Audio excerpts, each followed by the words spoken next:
We put a lot of focus on the relevance at the top of the funnel, in this marketing funnel. But how do you think about staying relevant at the moment of purchase? I've come around to not hating on the funnel because we need simple frameworks to understand, not even just among ourselves as practitioners, but with colleagues who aren't marketers. And I hate the brand versus performance thing. It's actually been quite refreshing not to hear so much of that this year. So maybe we made some progress.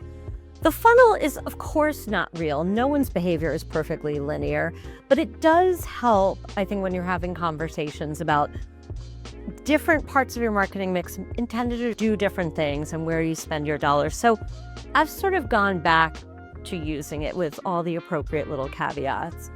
And I actually disagree that there's too much focus on the upper funnel. Maybe it's because I'm in retail. I think what's happened is we all got drunk on the lower funnel because that's where the metrics are. The low-hanging metrics fruit have been there. And so, you get, with due respect, some CFOs with a little bit of knowledge, which can be a dangerous thing. And I mean, if you were in that role and someone told me, this gives me a $10 ROAS, which means return on advertising spend, that seems great. And what then happens is you lose the why. You haven't actually taken the time to build a relationship and a sense of why I would care about your brand. You're going right to transactional. And as I said to the folks when I got to JCPenney, a lot of the marketing, much like a lot of retail marketing, is promotional.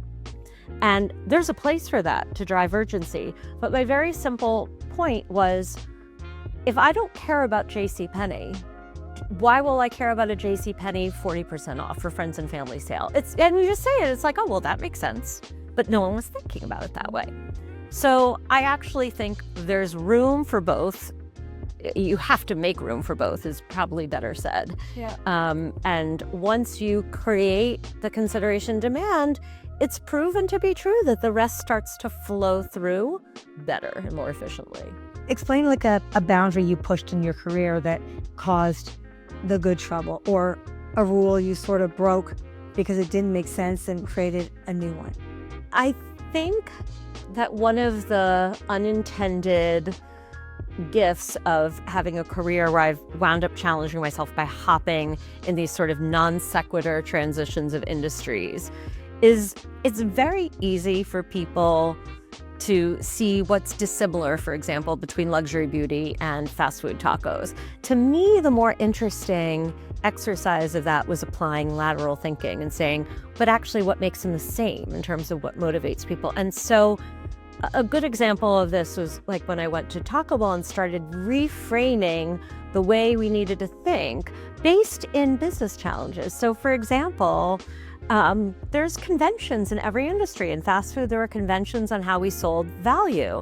But then when you pull it back, and I realized, why do people make these like late night comedian jokes about Taco Bell? The food is so cheap that actually people don't believe it could be good, which funnily enough was the opposite problem I had in luxury, which is how do you convince people it's worth spending that much? Now I had to convince you that it was worth spending this little. Right. How funny is that? And if you're spending a little, the insinuation is it's not going to be nice. That's right. So, and that made perfect sense once you understood it. So then that made me say, how do I turn this all on its head? How do we break the conventional ways while honoring the conventions of value?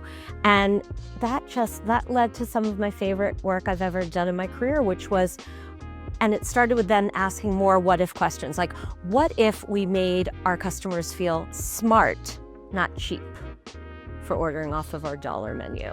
What if we did our most sophisticated, gold-crusted work for our cheapest products? And I loved what that unlocked. Not only did it work in terms of selling the items we were meant to sell, our quality perceptions went up at the time. That was a really cool jujitsu move, in my opinion.